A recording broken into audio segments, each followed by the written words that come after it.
In this video, we will learn how to public account on Threads. So, let's get started.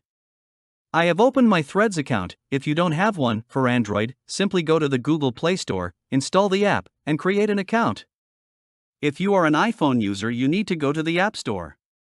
Threads is closely linked to the Meta platform Instagram and additionally requires users to both have Instagram and use Threads under the same handle.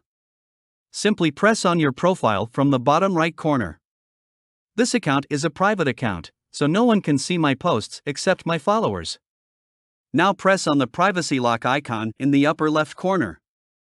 Here you will get different options like private profile, mentions, muted, hidden words, etc. You just simply press the first one, private profile.